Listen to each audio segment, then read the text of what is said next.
Bueno, ya sabéis quién es Margarita del Val, la habéis escuchado muchísimas veces, ¿no? Es una de las personas, de las voces científicas que más ha intervenido en los medios de comunicación en este último año y pico en relación a la pandemia y todo el tema de virus, del coronavirus. Y bueno, pues hoy está aquí con nosotros para hablarnos sobre cómo divulgar y comunicar la ciencia pues en base a su experiencia, ¿no?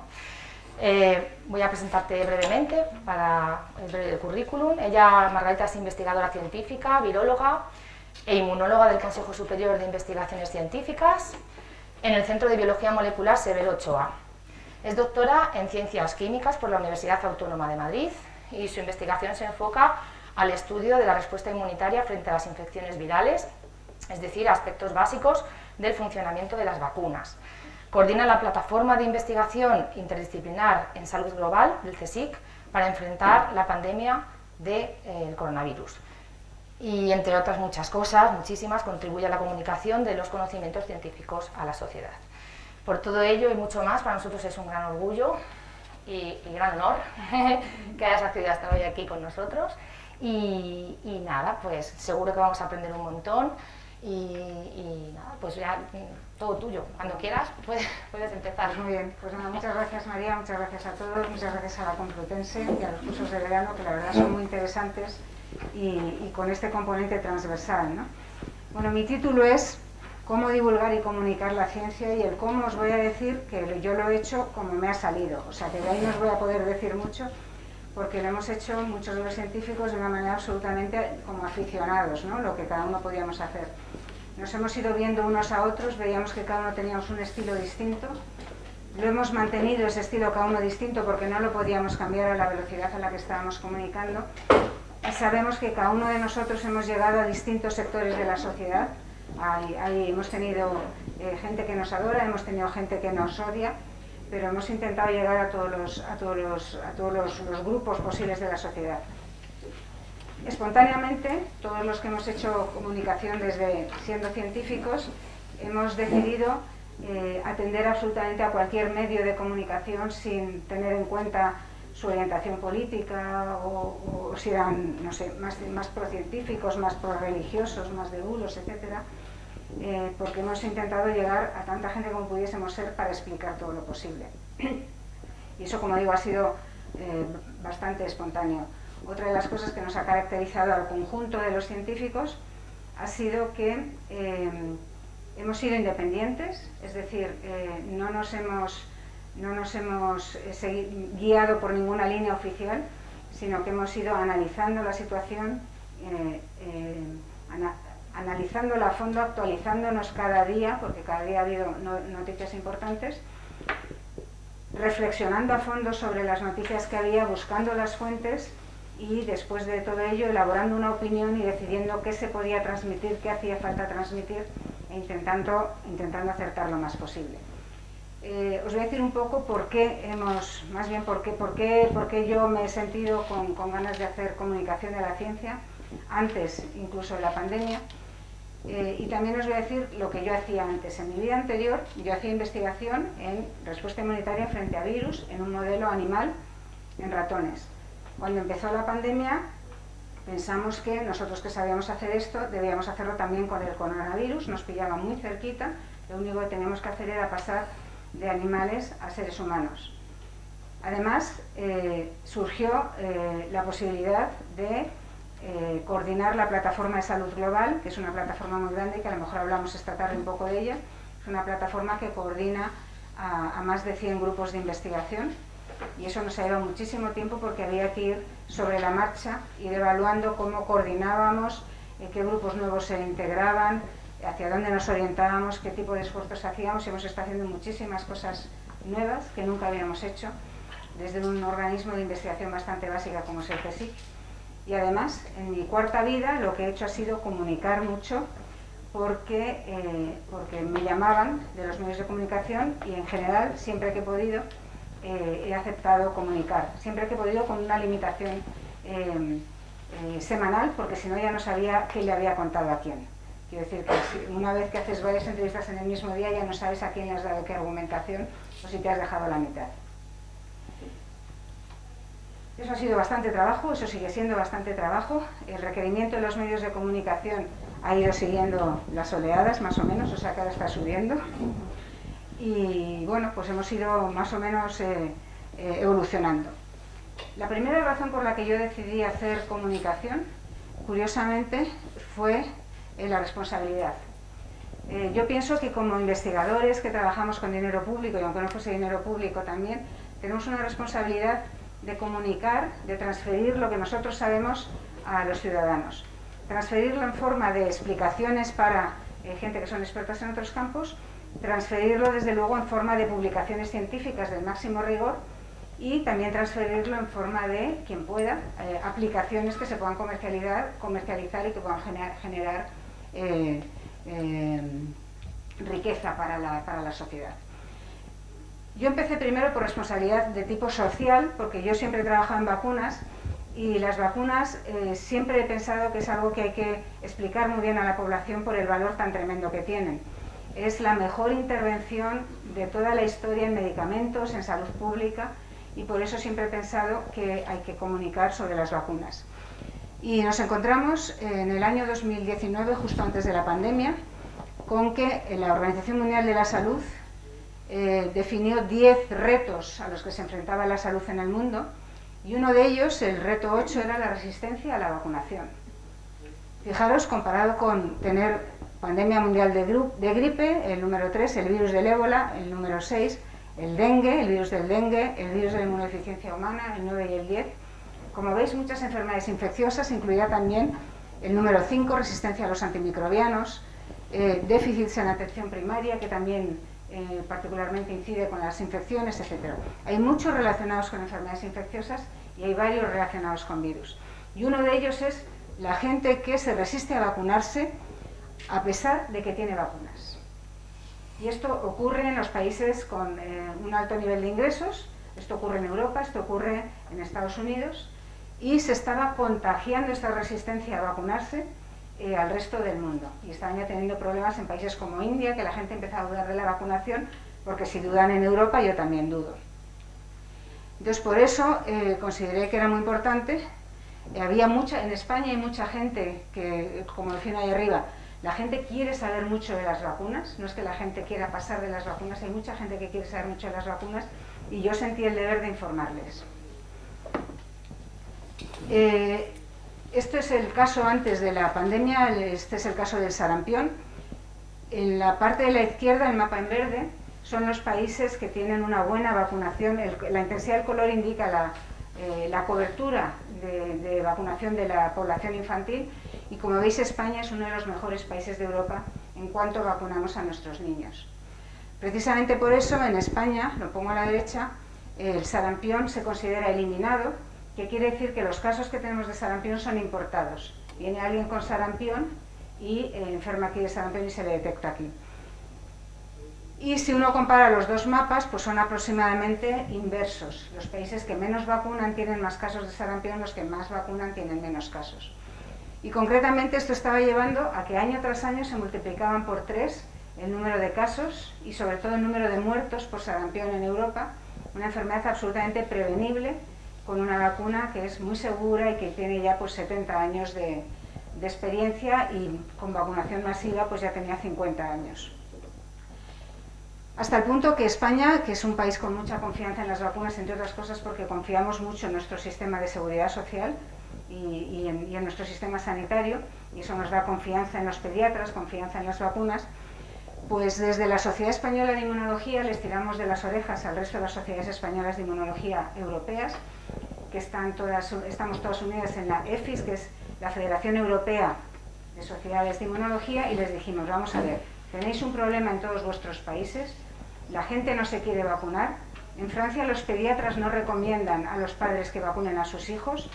Cuando los padres preguntan al pediatra, dice, bueno, como tú quieras. Y claro, si como padre o madre te dicen eso, pues dices, habrá algo, pues si acaso no vacuno, porque no veo el virus alrededor. Les dijimos, bueno, os tenéis que poner las pilas, porque esto no puede ser, que esto cada año haya más casos de personas no vacunadas que enferman y que mueren.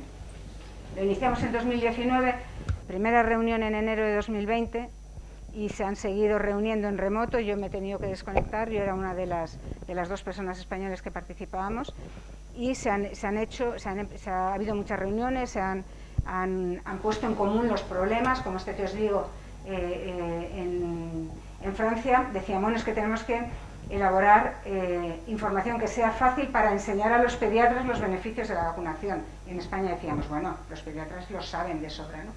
Bueno, pues ha habido que uniformizarlo. ¿Qué ha ocurrido? Pues que en España nos ha tocado una situación fantástica, esta pandemia, en cuanto a la confianza en las vacunas. Al principio no confiábamos cuando no había un vial que pudiésemos ver, cuando no sabíamos qué era aquello, pero en cuanto ha habido vacunas, pues en general estamos confiando mucho. Pero en otros países están teniendo graves problemas, están teniendo problemas y nos tienen envidia a los españoles lo bien que estamos vacunando en esta pandemia.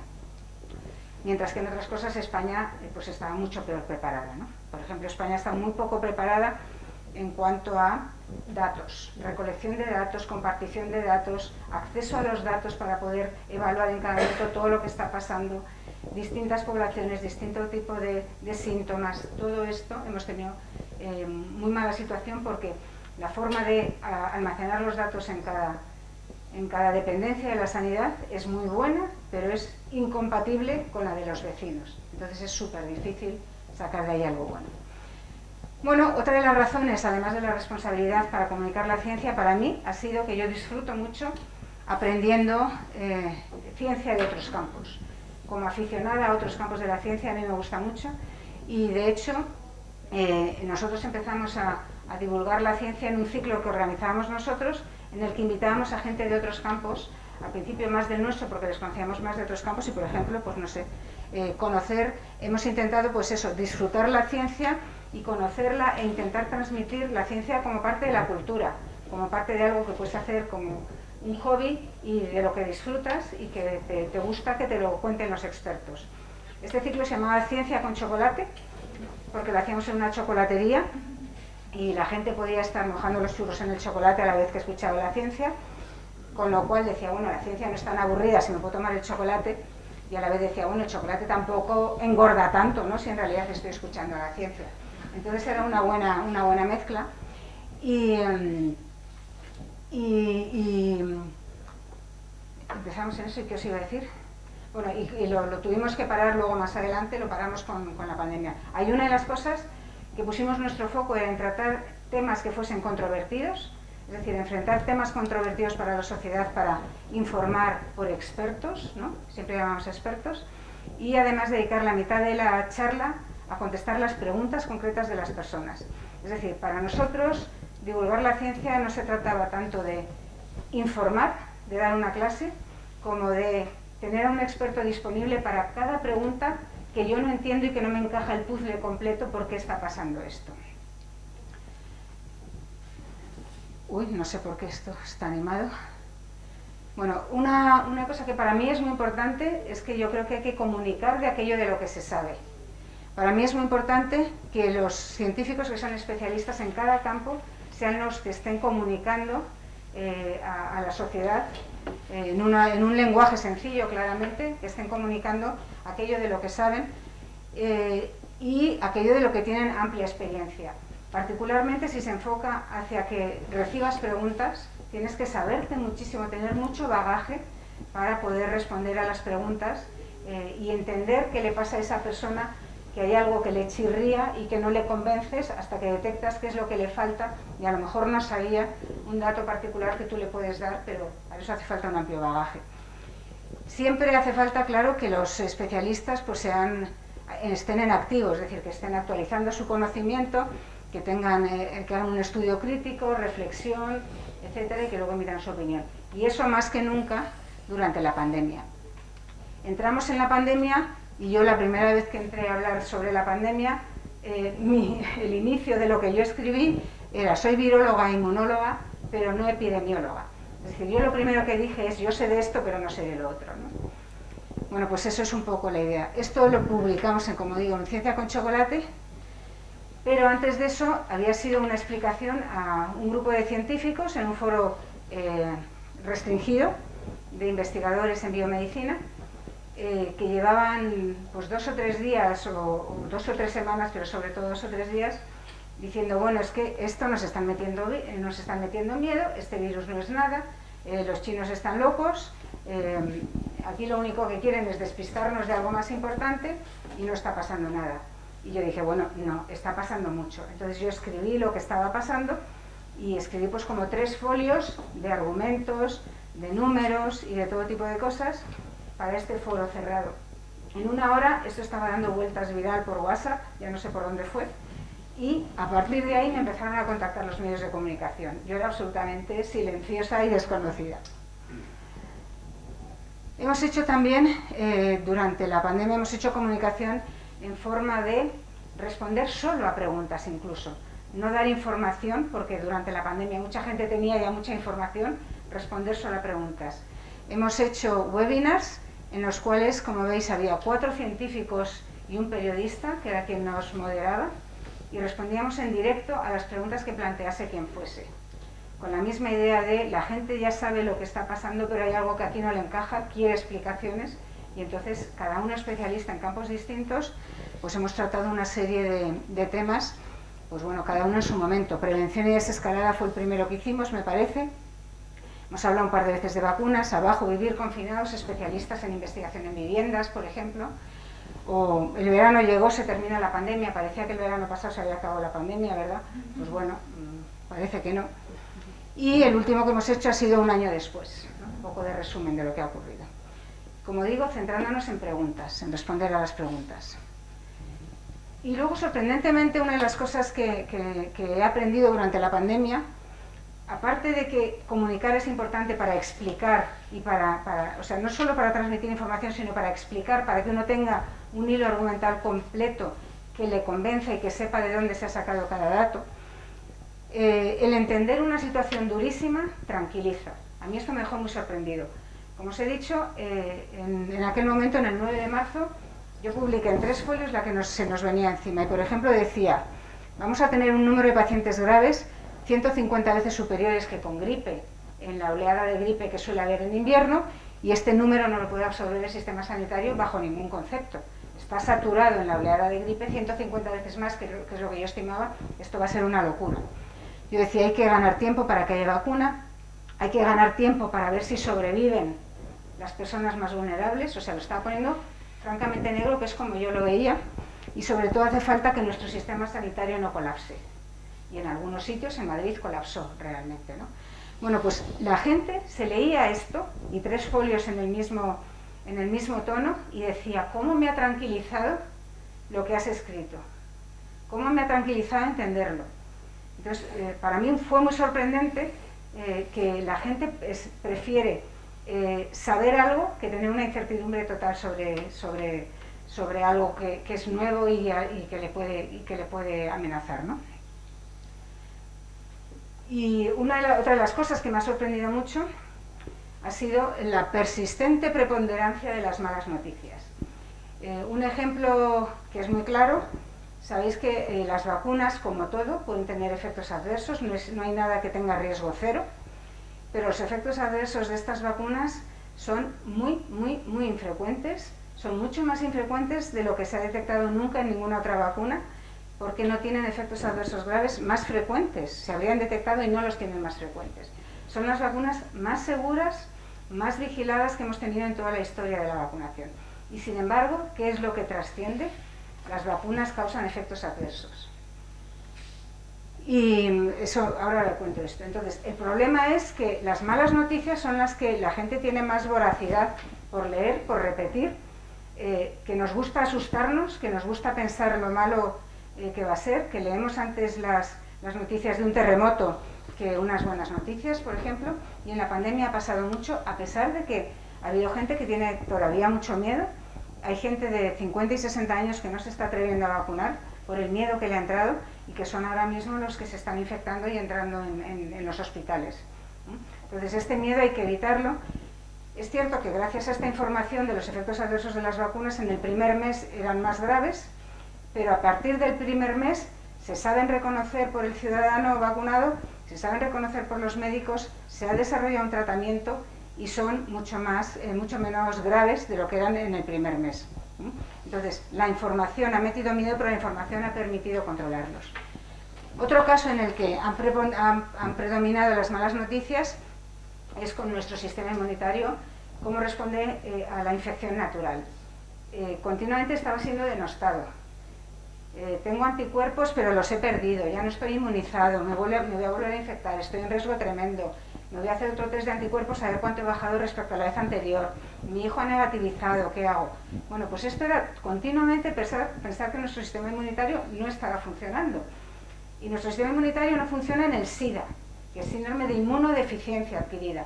Pero con este virus, en la lucha entre el virus y el sistema inmunitario, es que el sistema inmunitario gana de goleada. Es una respuesta inmunitaria fantástica. Pero todo el mundo tiene la sensación de que se gasta enseguida, no me va a durar nada, hasta cuándo va a ser esto, etc. Bueno, las personas que no tenían la inmunidad, los que son inexpertos, digamos, se infectan con gran cantidad de virus y tienen síntomas entre leves y graves, algunos ausentes, ya sabemos, asintomáticos, y hay fallecimientos. Pero abajo, las personas que ya reconocen al virus, que tienen un sistema inmunitario, que tiene memoria inmunitaria, esas personas, bien porque se han enfrentado a la infección y han sobrevivido con gran riesgo para ellos, o bien porque se han vacunado, ya están inmunes y en cuanto entra el virus puede empezar a ser controlado inmediatamente por los linfocitos T, por los anticuerpos, que se hacen de nuevo si no los tiene en ese momento, y en general los síntomas son muy leves o están ausentes. Y de hecho, ahora ya sabemos que esta inmunidad tras la infección natural es muy duradera, es muy sólida y confiere una protección frente a los síntomas muy alta. Una protección del 97%, y este número es comparable con el 95% de la vacuna de Pfizer, con el 94%, con el 70%, con el 80%, con el 60% que nos dicen de las distintas vacunas. La infección natural produce una inmunidad muy sólida. Y además, como es la que lleva más tiempo, llevamos más tiempo estudiándola, sabemos que es muy duradera, que probablemente dure para siempre y que además, cada vez que nos volvamos a enfrentar a la infección, se robustecerá esta memoria y se hará cada vez más potente. Por lo tanto, ahí pongo muchas veces. Entonces, esta es de las cosas que no han trascendido lo bueno que es nuestra respuesta a la vacunación. El otro día una amiga me decía, he pasado la COVID, me han puesto una dosis y llevo protestando 3 semanas para que me pongan la segunda dosis. Digo, si tienes una inmunidad fantástica con la infección natural y con una dosis de la vacuna, no necesitas más. Bueno, tuve que mandar todos los papers, claramente, porque no se convencía. Y de hecho es muy buena, lo llaman inmunidad híbrida o vigor híbrido. La combinación de la infección natural y una dosis de vacuna es mucho más potente que cualquier otro modo de inmunización. Pero que nadie se exponga voluntariamente a la infección, que tiene mucho riesgo, ¿vale? Bueno, otra noticia muy clara es una mala noticia, enseguida sale, esta es de esta semana, es posible contagiarse con 2 variantes del coronavirus a la vez. ¡Qué espanto! Si una ya es mala, me estoy contagiando con 2. Y además hablan de un caso de una señora que murió. Pero cuando luego te lees la noticia, pues esta señora era una señora de 90 años que murió y no se sabe en absoluto si eso tiene nada que ver con una variante, con las 2 variantes, o con ninguna de las variantes, o que tenía una patología previa tremenda y ya tenía sus 90 años y que por eso falleció. Y en realidad, cuando uno conoce los virus, realmente sabemos que son, como pongo abajo, son cuasiespecies. ¿Qué quiere decir que son cuasiespecies? Que son poblaciones muy heterogéneas. Es como si nosotros, por ejemplo, nos fuésemos 1 millón de personas, 1 millón de partículas virales, colonizásemos Marte, por ejemplo, llegásemos a Marte y al final casi todos la palmamos y solo hay 1 o 2 que se adaptan a vivir en Marte. Eso es 1 o 2 procrean, tienen un montón de descendientes, y cuando luego analizas después qué es lo que está circulando en Marte, dices, caramba, parece que hay del tipo alto, rubio y guapo, ¿no? Pero en realidad la infección inicial, la colonización inicial era por una población muy heterogénea de seres humanos, todos distintos entre nosotros y algunos con más probabilidad de sobrevivir en ese planeta concreto. Bueno, pues eso es lo que ocurre con los virus, son una mezcla muy heterogénea de virus, cada uno con una mutación en un sitio. Siempre hay mezcla de todo, lo que pasa es que se hace una secuencia de lo más frecuente. El tener 2 variantes debe ocurrir con frecuencia, lo que pasa es que aquí lo han logrado analizar a nivel de científico, a nivel molecular, pero no tiene más trascendencia que eso, ¿vale? Son 2 virus que básicamente son iguales, es como si llegasen a Marte y funcionasen muy bien, pues no sé, un aborigen de Australia y un neoyorquino, por ejemplo, ¿no? Que son muy distintos. Y otro de los temas, bueno, y quizás relacionado con eso, con la preponderancia de las malas noticias, es también cómo digerir las buenas noticias. Una muy buena noticia fue que teníamos vacunas, y eso fue en noviembre, diciembre del año pasado. Bueno, enseguida todo el mundo pensó que si teníamos vacunas, viva la Virgen, que ya podíamos hacer de todo. Y nadie pensó en que iba a llevar bastante tiempo en vacunarnos todos. Entonces, de repente la gente empezó a decir, bueno, ya esto se ha pasado, ya es fantástico, estamos vacunando, la campaña de vacunación va fantástico, es increíble la cantidad de gente que se ha vacunado, pero claro, dura tiempo. Entonces yo me pasé las Navidades hablando con gente de 80, 90 años que les decía, atención, van a vacunar primero a las residencias, pero tú no te estés esperando a la llamada, hasta marzo no os va a llegar a los que vivís en casa. Las residencias empezaron y efectivamente empezaron a primeros de marzo a vacunar a los que vivían autónomos en sus casas. Y a los de 70, oye, que tardarás por lo menos 3 meses. Entonces, las buenas noticias hay que saberlas digerir también. Y a veces cuesta mucho cuando hay una buena noticia decir, la noticia es buena, pero cuidado que no es tan buena, vamos a tener un poco de moderación. Antes de la pandemia, la relación de los científicos con los medios de comunicación se caracterizaba porque el científico decía, yo no sé para qué hablo con los periodistas, vaya titular me han puesto, no vuelvo a hablar, no vuelvo a decir nada, ni se enteran, y encima me ponen esto. El titular no lo suele poner el periodista, sino el redactor, y no tiene gran capacidad de actuar sobre ello el propio periodista. Y el periodista se queda siempre con la idea, pues la verdad es que no sé qué me ha dicho el científico, usa unas palabras tan complejas que no sé qué me dice, bueno, yo lo escribo como creo que lo ha dicho él y ya está. Y a veces, claro, sacaban cosas fuera de contexto porque a lo mejor tú no se las habías dicho bien. Bueno, durante la pandemia claramente ha habido una colaboración y un acercamiento muy potente entre científicos y comunicadores. Hemos hecho esfuerzo por ambos lados, hemos aprendido por ambos lados, los científicos hemos aprendido a buscar metáforas, a buscar explicaciones lo más rigurosas posibles, pero que fuesen comprensibles y a la vez cortitas, enrollarnos lo menos posible. Los comunicadores han hecho un máster en pandemia tremendo, o sea, yo recuerdo másters hechos de virología y de inmunología por el WhatsApp, y el máster en vacunas también, o sea, con un montón de periodistas, ¿y esto cómo es? Quizás le copiaba la respuesta que ya le había dado a otro, ¿no? Y hemos aprendido todos mucho, y esto, pues la verdad es que ha llevado a que los periodistas en todos los medios han respetado el tiempo del científico para explicar suficientemente la noticia, para explicarla con un poco de contexto y que se entienda mejor. El científico ha entendido que las preguntas que le hacía el periodista no es porque no se las hubiesen hecho ya 3 periodistas antes, sino porque la ciudadanía, él percibía que quería todavía saber más veces esa misma respuesta que no había llegado a sus oyentes, a sus lectores. Y entonces, bueno, pues eso lo hemos aprendido a respetar. Y una cosa muy importante, que lo he aprendido muy recientemente, es que realmente este respeto mutuo de científicos y periodistas se percibe de una manera inconsciente y genera también respeto hacia la ciencia y hacia los comunicadores en los ciudadanos que lo escuchamos, ¿no? Entonces esto es importante porque se muestra ahora mucho más respeto a lo que dice un científico y se escucha lo que va a decir, ¿no? También hay que comunicar con rigor y honestidad y, desde luego, para los periodistas es muy importante consultar varias fuentes, que haya debate, contrastar la información que tienen. Se ha huido muchísimo del problema que había antes de la pandemia, que es la falsa equidistancia, sobre todo en el campo de las vacunas. Entrevistaban a un científico que sabía de vacunas y que se basaba en los datos y en la evidencia científica para ver cuáles funcionaban mejor o peor y por qué eran recomendables unas y otras solo se aplicaban en Estados Unidos, pero aquí no, porque aquí no había la enfermedad o este tipo de detalles. Entrevistaban a la vez a un científico que sabía cuál era la evidencia científica y a un antivacunas que lo único que decía es que matan a todas las vacunas, ¿no?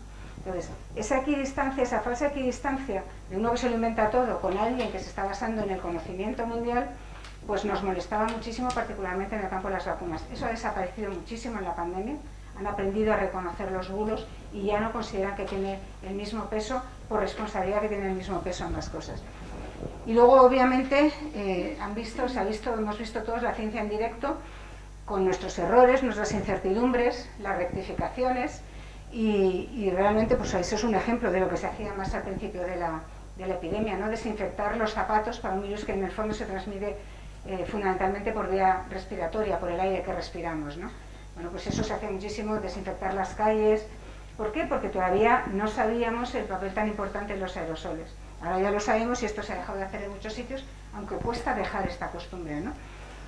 Y en cualquier caso, bueno, la ciencia no es una comunicadora de certezas, pero probablemente es el mejor acercamiento que tenemos a la explicación de la realidad, ¿no?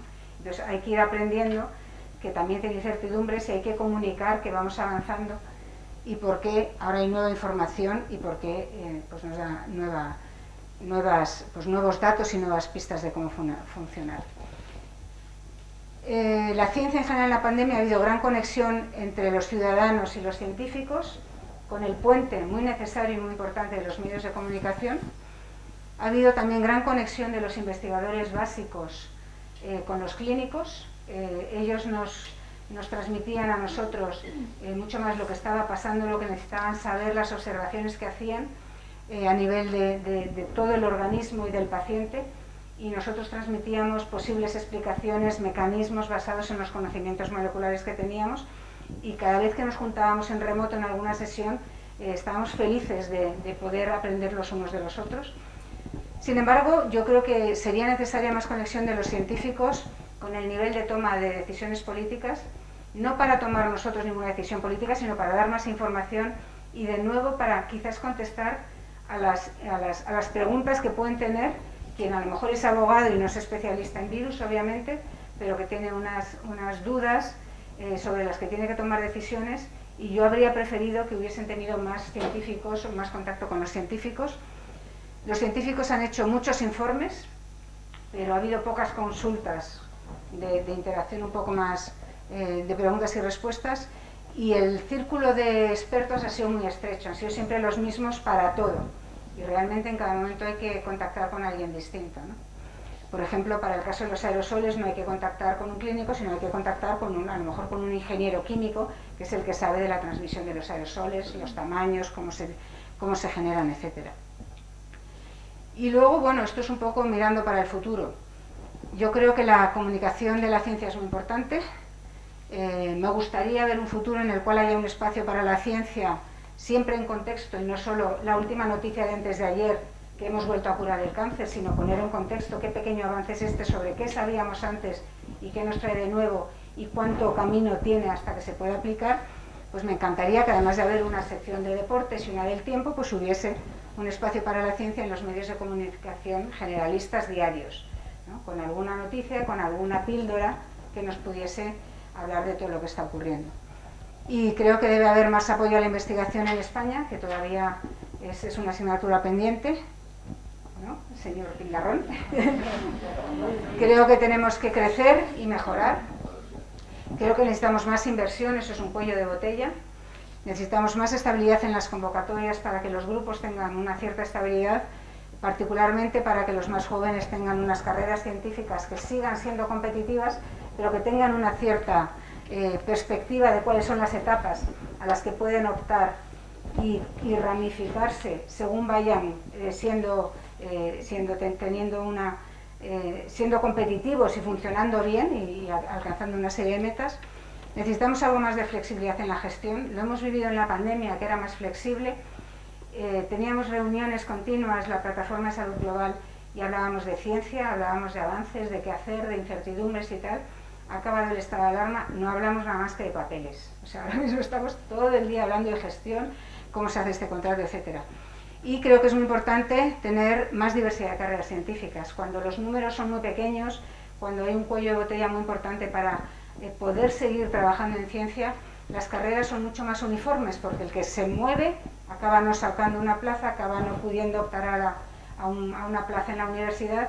Entonces, para tener más diversidad, que hay muchísimo campo en la ciencia y muchas habilidades transversales que son muy importantes, creo que tendría que haber de entrada más de todo, un poquito más de plazas, más de inversión, para poder tener una estructura mucho más sólida y que tuviese cabida para personas que tienen pues inquietudes muy diversas o o capacidades muy diversas y que pueden ser muy importantes en muchos niveles.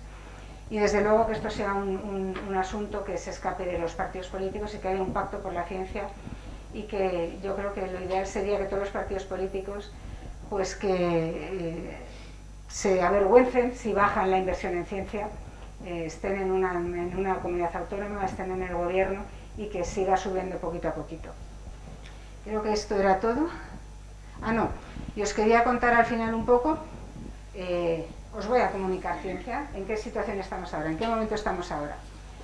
Pues lo primero, el virus se sigue transmitiendo de una manera muy silenciosa, más silenciosa todavía que antes, porque se transmite casi solo entre jóvenes, que casi no tienen síntomas, y también los vacunados podemos transmitir el virus, pero los vacunados de una manera sin síntomas de nuevo, por lo tanto es más silencioso, y va a ser imposible parar este virus, no vamos a eliminarlo, no vamos a llegar nunca a cero COVID, que es lo que a veces se plantea, pero que no nos asuste, nos acabaremos infectando todos, lo mejor es que nos pille ya vacunados, nos acabaremos infectando todos, el virus se va a quedar circulando con nosotros, pero para quien no lo sepa, estamos rodeados de todo tipo de agentes infecciosos por todos los lados. Lo que pasa es que cuando tenemos inmunidad frente a ellos, que nos pille vacunados, no nos damos cuenta de que están alrededor, los combatimos.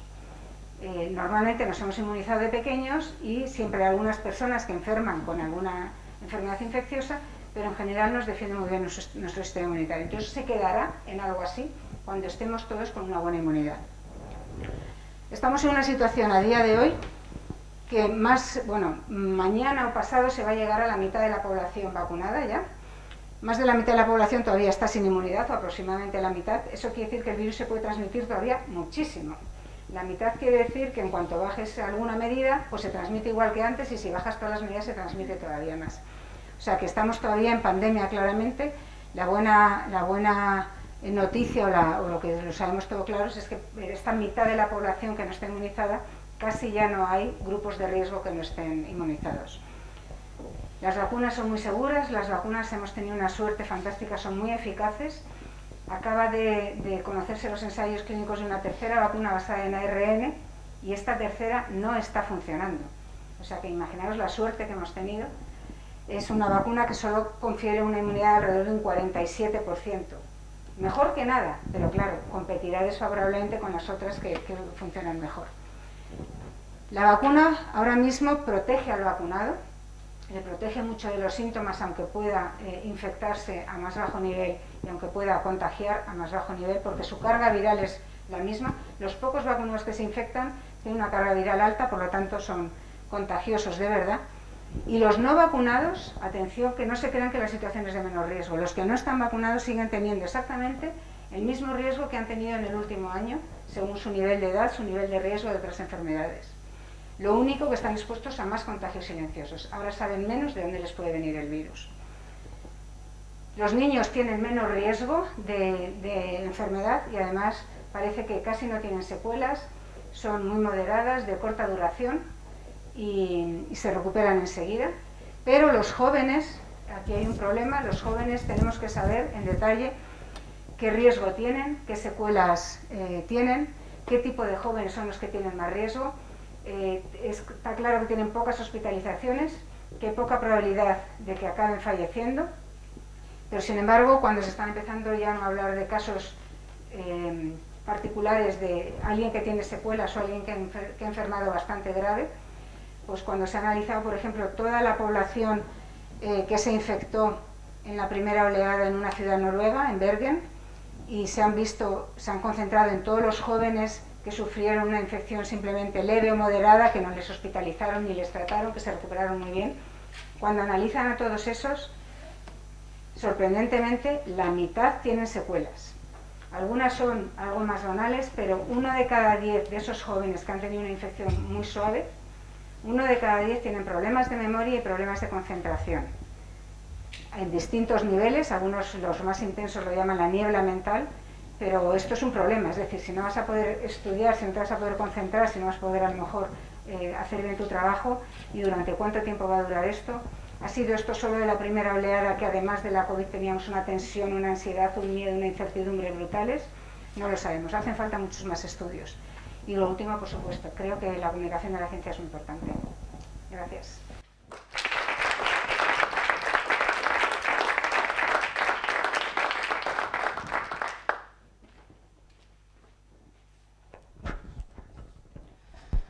Bueno, muchas gracias, Margarita. No sé si... Sí, no, venga. No, tú adelante. Nada, que gracias por esta sesión. Si queréis hacer alguna pregunta, venga, vamos. También. Bueno, yo creo que es una oportunidad estupenda de poner las cosas en contexto un año después y vernos en 3D, además, ver a Margarita no a través de una pantalla, que lo hemos visto muchas veces, ¿no? Bueno, pues un placer y muchísimas gracias por esto. Y yo te quería preguntar, sí que es verdad que aunque no seamos científicos a tu nivel, me refiero, todos somos un poco comunicadores, todos los que trabajamos en desarrollando algo de ciencia, somos comunicadores al fin y al cabo. Entonces, ¿cómo enfocas o qué puntos tendrías tú para recomendar una comunicación eficiente? Porque te hablo de distintos aspectos. Soy madre y muchas veces pues, a nivel antivacunas, a nivel de colegio, cuesta mucho el comunicar de forma efectiva el mensaje. Como veterinaria de vacas me cuesta mucho tratar con los ganaderos cómo llegar a que la información a nivel científico llegue y no te tomen por el pito sereno, como normalmente hacen. Como docente, llegar a los alumnos. ¿Alguna recomendación? Hombre, yo lo que suelo hacer es intentar entender, ponerme en el lugar de quien me está preguntando. Si me está preguntando algo, es porque le interesa y es porque se cree capacitado para entenderlo, aunque su actividad profesional sea de otro tipo. Y entonces intentar decírselo al nivel, a un nivel adecuado, sin bajar demasiado el nivel porque parece que le consideras tonto, pero a la vez dándole las razones. Para mí, yo lo hago como a mí me gusta que me lo hagan. A mí me gusta que me expliquen el porqué. Yo en mi laboratorio soy un desastre porque a todos cuando hacen algo tal le digo, ¿y por qué lo has hecho? Y a ellos parece que es que estoy diciendo, ¿por qué lo has hecho tan mal? No, yo solo quiero entender por qué y digo, qué bien, ¿no? O digo, no, pues mira, quizás por otra cosa. A mí me gusta entenderlo, entonces a mí por lo tanto me gusta explicarlo, pero para explicarlo necesito ponerme en la situación del otro. Si es alguien que no tiene el mayor interés, probablemente no logres nada, yo creo. Le tienes a lo mejor que despertar primero el interés con alguna cosa que le pueda llamar la atención. Y para eso hay que pensárselo un poco, ¿no? Pero llamando la atención, pues logras picarles el gusanillo y no dar explicaciones muy largas, pero algunas píldoras, una cosita aquí, otra cosita allá. Yo siempre he pensado, pues vamos a ver cómo se lo cuento a mi madre, o a mis hermanos, o a mis hijos, y cada vez intentando adecuarlo al nivel de quien lo está escuchando y pensando que es una persona inteligente y con ganas de entender un poquito, no mucho, tampoco cargarle.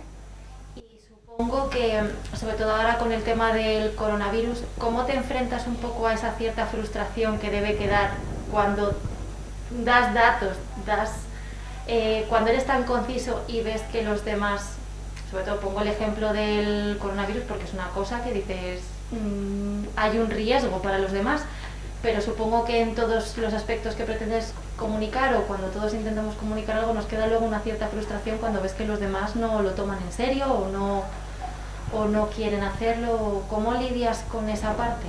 Hombre, se ha tomado bastante en serio y luego para mí lo importante es fijarse en la imagen completa y no fijarse en las excepciones. Es decir, desde luego que hay un par de mayores o un par de jóvenes que están descerebrados, pero el conjunto de la sociedad española ha sido tan madura que realmente yo estoy más bien sorprendida por la parte positiva. O sea, es intentar ver siempre el conjunto y no ese par de excepciones que realmente sí, pues te ponen de mal humor, ¿no? Pues como cuando se colaban algunos para vacunarse. Dices, vamos a ver, ¿qué estás haciendo, no? Da prioridad a los de más riesgo, que además son los que te van a solucionar la vida. Si les vacunamos a ellos y les quitamos del medio, tú tendrás la vida mucho más sencilla. Bueno, pues en lugar de fijarte en esos, es decir, qué bien va avanzando la campaña de vacunación, que incluso la gente quiere colarse, ¿no? Eso está mal, ¿no? El que se quiere colar, pero fijarse quizás en el conjunto, intentar ver, y a mí la verdad es que me parece alucinante lo madura que ha sido la población en su conjunto, lo maduros que han sido los jóvenes, porque a los jóvenes les hemos pedido que hagan un esfuerzo por los demás, y lo han hecho, y han hecho un esfuerzo de AUPA, en los colegios, en las universidades, en la falta de idea social que han tenido, han hecho un esfuerzo brutal. Algunos no, muy poquitos no, pero la mayoría sí. Claro, a mí si me va la vida en ello, claro que hago el esfuerzo, pero tiene casi menos mérito, ¿sabes? O sea, que realmente intentar verlo de esa manera. Y de vez en cuando pues lo dice más, dice, bueno, pues a lo mejor la próxima vez lo tengo que comunicar de otra manera para que no dé pie a malas interpretaciones. También el mensaje a la cuarta vez que lo dices lo vas afinando más. Muchas veces no hay más de 4 veces porque ya cambia el tema y entra otro distinto. Escuchando, y también lo que hago mucho es consultar con un montón de gente. Ha habido una red por ahí silenciosa de científicos que nos hemos comunicado. Oye, ¿tú de esto qué opinas? Oye, he visto esto o tal. Que todos hemos respondido muy rápidamente cuando los demás nos decían algo, hemos compartido información porque nos ayuda a todos a entenderlo mejor. Yo no podía seguir cómo acababan mis entrevistas porque eran muchas y tenía que estar preparando las siguientes o trabajando en la plataforma o en el grupo de investigación, pero de vez en cuando de reojo miraba lo que decían nosotros y decía, bueno, estamos opinando bastante en la misma dirección, el análisis independiente que estamos haciendo todos es parecido y por eso también ha sido útil contrastarlo con otras personas, no estar aislado nunca, a pesar de que estamos todos, cada uno en nuestra casa en general, trabajando a distancia.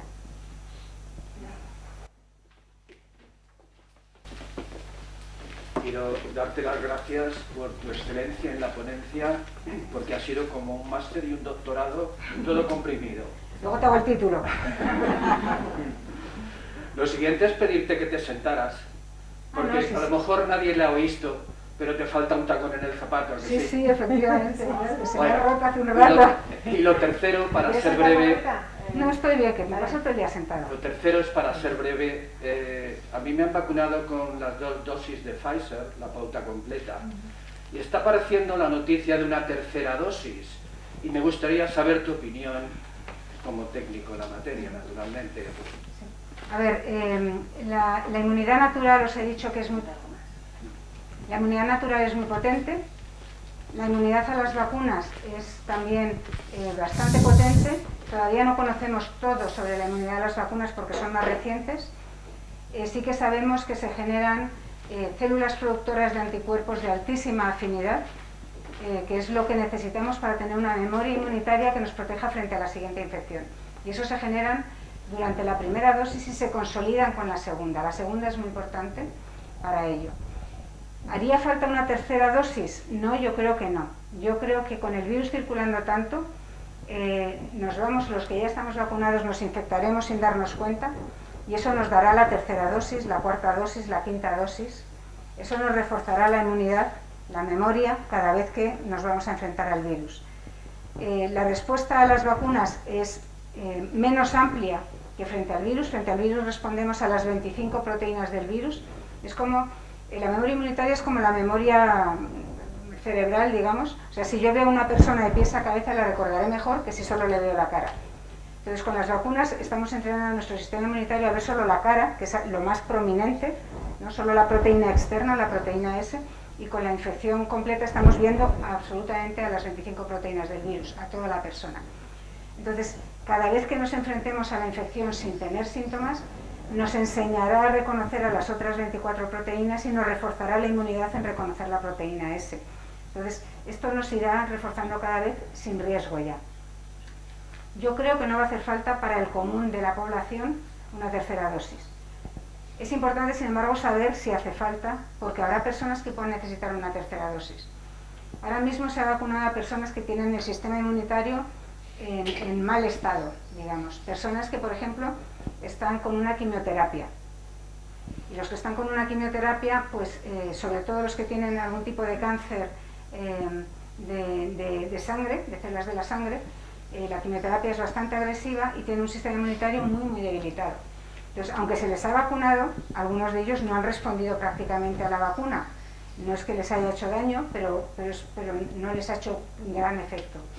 Entonces, a esas personas probablemente haga falta una tercera dosis. La gente trasplantada, por ejemplo, tiene un nivel de inmunosupresión importante, y también esas personas no responden, casi todas, no responden aproximadamente la mitad a la vacunación. Entonces, es probable que ellos necesiten una tercera dosis. Gente muy mayor a lo mejor necesitan una tercera dosis más adelante, pero por ahora no hay ni la menor indicación de que haga falta una tercera dosis. Empezaremos a notar si hace falta una tercera dosis cuando las personas con el sistema inmunitario más envejecido y que se vacunaron las primeras, es decir, las de las residencias, empiecen a darnos casos más frecuentes de enfermedad grave. Entonces diremos, atención, está bajando la inmunidad de las vacunas y no se les está reforzando con infecciones inocuas, a lo mejor hace falta dar una tercera dosis. Pero yo no la veo a corto plazo y a lo mejor, no sé, dentro de varios años hace falta para la población en general. Para grupos de riesgo es probable que sí, que a lo mejor es como se da a veces con la del tétanos, que se da cada vez que tienes un accidente que puede ser grave, te vuelven a poner la vacuna del tétanos o cosas así. Muchas gracias. Sí. Margarita, en primer lugar, bueno, muchísimas gracias por representar y actuar dentro de esa triple hélice de salud, ciencia, ciudadanía, más en directo, como has dicho tú, que nunca. Dos cuestiones que te quería preguntar. Primero, bueno, a mí me parece que este año ha sido el ejercicio más brutal de gestión de crisis, de comunicación, que además que es la pieza más difícil dentro de esa disciplina. Y quería saber si os han formado de alguna forma para ese gabinete de crisis constante, 24 horas, que habéis hecho ese esfuerzo, vaya, bárbaro. Y en segundo lugar, ¿cuál es tu opinión sobre...? Porque claro, estamos, yo creo que todo el mundo reticente inconscientemente a ese momento mascarilla free en la calle. Gracias. Pues no nos han formado porque no ha habido tiempo, pero yo sí que me parece que sería importante formarnos. Por eso os he dicho, los que sois más del área de la comunicación, dar algunas ideas que de vez en cuando vienen bien. Hemos ido aprendiendo sobre la marcha y simplemente los que hemos acabado comunicando más era porque nos llamaban más, no porque nadie nos haya nombrado como portavoces de algo. Yo sí, al principio en la plataforma de salud global dije, vale, a mí no me parece mal ocuparme de la comunicación, pero yo pensé, bueno, esto va a ser cosa de un par de semanas, luego ya en cuanto se sepa todo, esto se ha acabado. Craso error. Mientras que en todo lo demás sí que sabía lo que estaba pasando en comunicación, vamos, cero bagaje, cero experiencia, no tenía ni idea de por dónde iban las cosas. Sí que me gustaría que nos diese formación y me parecería que sería importante que se diese formación y que se valorasen másteres en comunicación de la ciencia en todos los aspectos y no solo en salud. Hay algunos y hay asociaciones de comunicadores de la ciencia o comunicadores en salud incluso, ¿no?, de formadores en salud, y creo que son muy valiosos. Y luego también sería importante, por ejemplo, que para los que hacemos ciencia, igual que se valora cuando te vas a sacar una plaza de funcionario, cuando te vas a promocionar, cuando presentas un proyecto de investigación, igual que se valora si has hecho gestión, si has hecho investigación, si has creado una empresa, si has tenido patentes, que se valore también, si has hecho docencia, por supuesto que se valore también si has hecho comunicación. Luego se debería valorar más porque entonces se tomaría más en serio y creo que es muy importante. Lo otro, las mascarillas. Mascarillas hay que recordar que las tenemos que seguir llevando en interiores.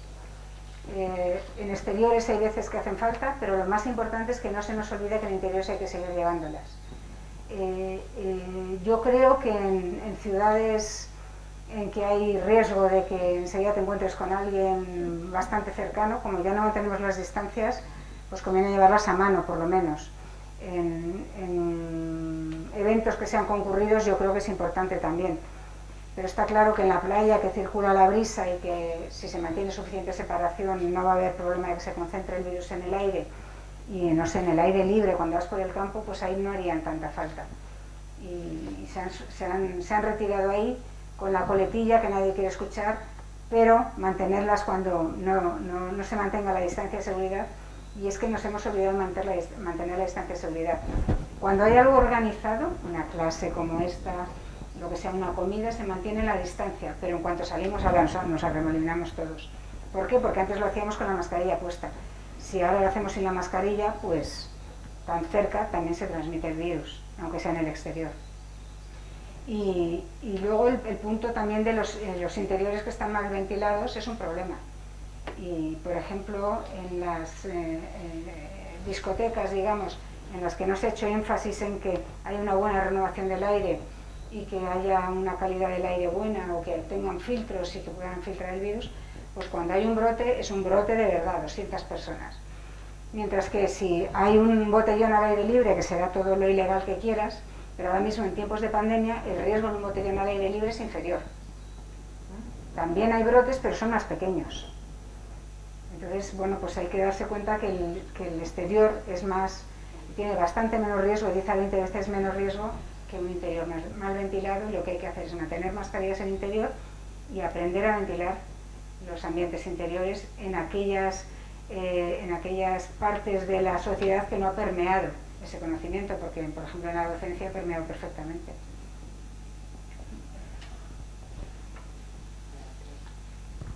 Bueno, muchas gracias por la charla y me ha gustado verte en persona después de verte tanto por vídeo. ¿Has visto que tengo piernas? Exactamente. pero coja. Y nada, yo me dedico a modelos animales, o sea que mi pregunta va a ir un poco en cómo comunicar cuando tu mensaje no siempre va a ser bien recibido porque tienes una cierta... Pues ya va a haber gente que ya está en un estado mental cerrado en el que no quiere que tú le cuentes cosas así. Pues sin saberlo, has acertado. Yo he sido la coordinadora en los últimos 4 años del acuerdo para comunicar de una manera transparente, el acuerdo nacional en España, para comunicar de una manera transparente los beneficios de la experimentación animal para la salud humana y para la salud animal. Y eso también lo hemos hecho, hemos sido bastante activos en la pandemia también, en reuniones remotas. Esto es un acuerdo que surgió copiando de alguna manera a lo que habían hecho en Reino Unido. La experimentación animal tiene como mala prensa, siempre uno piensa que se hace sin control, sin rigor, con mala idea, personas sádicas que quieren dañar a los animales. Entonces eso es lo que dices tú, que te enfrentas a gente que ya tiene una predisposición a considerar mal la experimentación animal. Y en Reino Unido empezó un acuerdo de transparencia basado en una situación muy dura en la cual los científicos que hacían algo de experimentación animal tenían atentados, se tenían que ocultar, tenían que fingir que había otra persona con el mismo nombre que publicaba esos artículos, pero que él en realidad lo que hacía era una actividad distinta. Tenían que ocultarlo a sus hijos, lo que estaban haciendo. Decidieron que lo que tenían que hacer era justo lo contrario, comunicarlo con transparencia. Y la gente que ahora trabaja en experimentación animal en Reino Unido dicen, qué maravilla. O sea, puedo contar lo que hago, lo cuento con rigor, digo la cantidad de controles que se llevan, que se requieren más controles para hacer experimentación animal que para hacer una operación a un ser humano. Como muy pocas personas están capacitadas para hacerlo, como hay una formación continua, etc. En cada momento una píldora. Aquí en España lo copiamos en una situación en la que no había tantísima mala prensa frente a la comunicación animal, lo copiamos bastante al principio, en 2016, y ha ido teniendo éxito. Se han adherido muchísimas entidades a este acuerdo y cada vez la gente se siente más contenta de poder comunicar lo que hace sin tener que ocultarlo. Durante la pandemia, los que pertenecemos, o sea, los que hemos suscrito este acuerdo, ya te digo, 147 entidades en toda España, cuando hemos podido, hemos aprovechado para decir, atención, la experimentación animal hace falta para el desarrollo de las vacunas o de los antivirales antes de pasar al ser humano, para saber que son seguras, para saber que son eficaces antes de tener un problema con los voluntarios.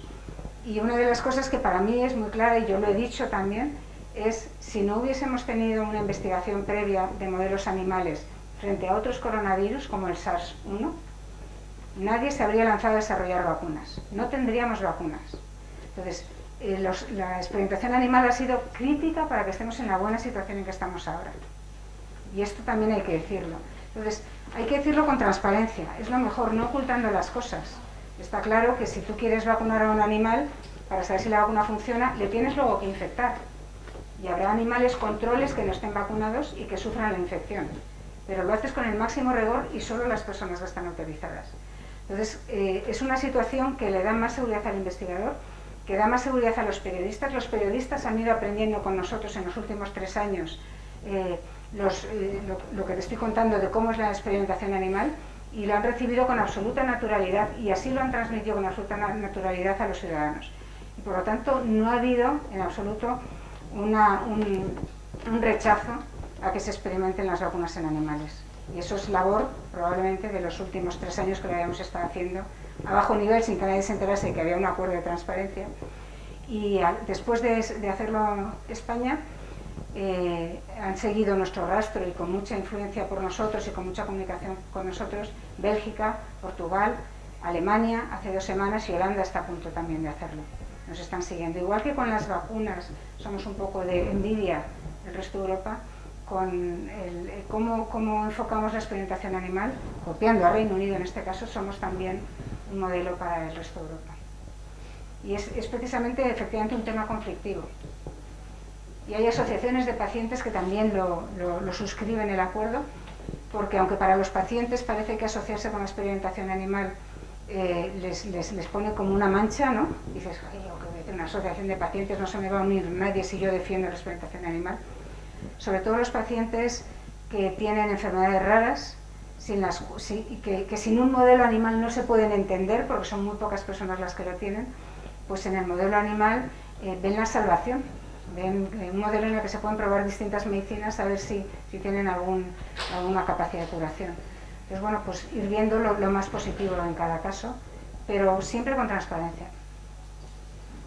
Bueno, aquí tenemos otra pregunta.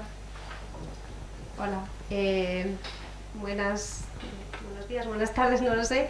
Muchísimas gracias por la charla, me ha encantado, o sea, toda la parte de comunicación, toda la parte de COVID, en general, o sea, todo.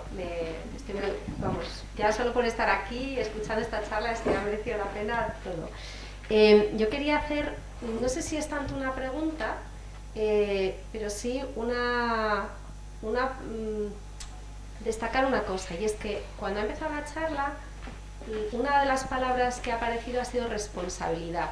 Es decir, estamos haciendo ciencia y por responsabilidad vamos a comunicar, y como hay mucha gente, yo creo que hay una parte de los alumnos que están aquí, unos están empezando la tesis, otros han acabado ya la tesis pero están pensando en un postdoc, etc.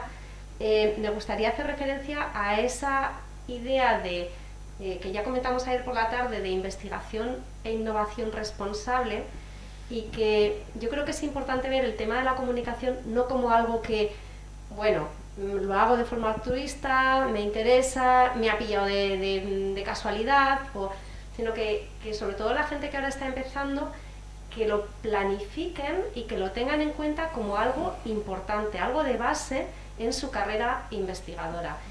Yo sí que creo que poco a poco, en un futuro, no sé si cercano, pero por lo menos a medio plazo, sí se va a empezar a valorar. Y yo creo que esto es importante. Y todo el tema de la ciencia ciudadana, ciencia con el ciudadano, ciencia para el ciudadano, yo creo que sí se va a tener en cuenta. Entonces, al hilo un poco de lo que hablábamos ayer, de métricas, de impacto de la investigación, lo que supongo que también se hablará esta tarde del impacto social de la investigación, destacar esa importancia del investigador, no solo de forma aislada en su laboratorio, en sus proyectos, etcétera, sino enlazado con la sociedad y comunicar para hacer entender mejor lo que está haciendo. Y creo que tenemos aquí un ejemplo de excelencia, de primerísimo nivel, y eso, agradecer esa puesta en escena, por decirlo de alguna forma, de esto es lo que sabemos los investigadores, estos son nuestros límites, hay diferencia entre la inmunología, la epidemiología, etcétera, y ese trabajo en colaboración, destacando la importancia de la comunicación de la ciencia. Entonces eso, muchísimas gracias, y eso, animar a todos los que estamos aquí a decir, bueno, esto es una parte importante de nuestra investigación. La investigación no es algo aislado que yo hago en mi laboratorio, por lo que me dan una beca, me dan un proyecto y ya está. Y eso, creo que es un ejemplo estupendo. Sí, yo os animo. Habrá gente que no se le dé nada bien, pues tampoco hay que esforzarse, quiero decir, cada uno que haga lo que se le da bien, ¿no? Hay gente que es mucho más innovadora y es fantástico en organizar una empresa nueva, pero a lo mejor es un desastre en comunicar al público. Bueno, pero siempre entre tus amigos de vez en cuando puedes sacar una conversación.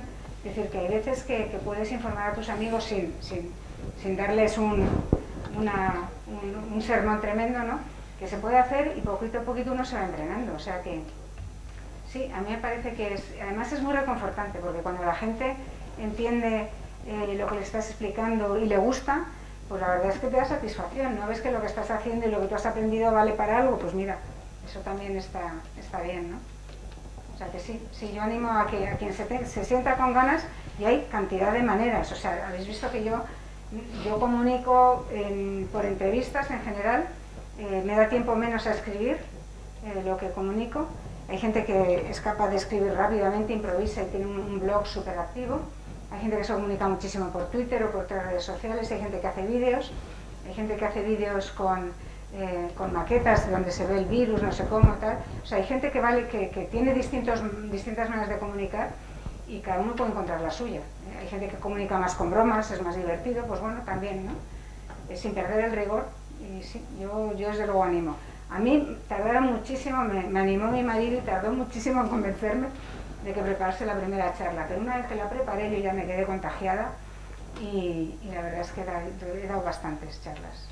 Y a mí me parece que es muy importante que se pueda cuantificar, o sea, un vídeo, un blog, o sea, que luego para esa valoración Sí. que tenéis que recibir los investigadores en un momento determinado, buscad también la forma, sería mi recomendación, no lo sé, desde mi trabajo diario, cómo cuantificarlo. Es decir, las cosas hay que medirlas y para medirlas tienen que tener un número. Entonces es muy positivo decir, entrevista X, entrevista Y, tantas presentaciones, tantos vídeos, tantos blogs, etc. Hay un baremo, por ejemplo, la Universidad de Murcia tiene un baremo en que eso lo cuantifica y lo usa. En la Universidad de Murcia sí que se usa para promoción y para valorar a la gente que accede a un puesto de trabajo nuevo, por ejemplo. De hecho, el vicerrectorado de transferencia se llama Vicerrectorado de Transferencia de la Tecnología y de Divulgación del Conocimiento. Bien, había una pregunta más pedida. La verdad es que podemos estar aquí todo el rato porque vamos, realmente es apasionante además tener a Margarita aquí. Tiene que atender a la prensa, también después tenemos que tener la mesa redonda. Vamos a hacer una pregunta más y ya cortamos, si os parece, porque tendremos esta tarde la oportunidad también en la mesa redonda y además hay que comer. Entonces, simplemente no sé si es breve la pregunta y ya está. Y terminamos por esta sesión de esta mañana. Yo creo que sí que es breve. Antes que nada, y sumarme al agradecimiento de los demás por esta charla tan interesante, y quería preguntarle desde su trabajo, su punto de vista técnico y todo el gran aporte que ha hecho durante todo este tiempo de pandemia, ¿cómo ve el manejo que se le ha dado a esta situación en los países de América Latina? ¿No te he entendido bien? ¿Cómo veo? ¿Cómo ve desde su punto de vista y sí, cómo lo ve o qué opina sobre el manejo que se le ha dado a la pandemia en los países de América Latina? Pues en los países de América Latina lo que se ha hecho ha sido en general seguir las recomendaciones de la Organización Mundial de la Salud. En España también hemos hecho mucho y la Organización Mundial de la Salud se ha equivocado en algo, que es en tardar muchísimo en reconocer la transmisión por aerosoles. Y eso nos ha lastrado en España y ha lastrado también en bastantes países de América Latina. Eso ha sido un problema porque conocer cómo se transmite el virus y evitar los interiores es realmente una joya para evitar la transmisión. Pero es un problema de seguir a quien reconoces como la autoridad, que es la Organización Mundial de la Salud, que en general ha sido muy buena, pero eso ha costado muchísimo que lo reconociese, y cuando lo ha reconocido el 30 de abril de este año, lo ha hecho sin pena ni gloria. Ha cambiado la página web y no ha dicho nada. Y la FDA igual. No han comunicado nada. Entonces eso es un problema, porque hay muchos sitios en los que no ha permeado. Hubo países en América Latina que empezaron muy pronto a confinar, antes que nosotros, y por lo tanto lo hicieron mejor que nosotros, desde luego mejor que la Comunidad de Madrid, que para cuando se confinó era demasiado tarde para nosotros, mientras que era un momento fantástico para Asturias o para Valencia, porque fue temprano. Ha habido varios países que reaccionaron muy pronto. Tuvieron la suerte de que les llegó con unas semanas de retraso y que se creyeron lo que estaba ocurriendo en Europa, lo que estaba ocurriendo en España, lo que estaba ocurriendo en Italia, países cercanos, se lo creyeron, al contrario que nosotros, que no nos creíamos lo que pasaba en Italia. Estaba aquí al lado, con una semana de adelanto. Y en ese sentido, pues eso es bueno. Lo que pasa es que luego mantener todas las medidas de confinamiento durante tanto tiempo es agotador. Eso es un problema. Y otro de los problemas que ha habido es que algunos países tienen más desigualdades sociales que España, y se ha notado más lo que se ha notado de una manera brutal en Estados Unidos, y es que las desigualdades han afectado, se han incrementado las desigualdades sociales y han hecho que afecte mucho más gravemente a las personas, la COVID, a las personas más desfavorecidas. Entonces eso es un problema también muy difícil de controlar y que ha ocurrido un poco más en España que aquí, mucho más en América Latina que aquí, mucho más en Estados Unidos. Bueno, pues nada, muchas gracias Margarita y de verdad y a todos por vuestras intervenciones. Continuamos esta tarde.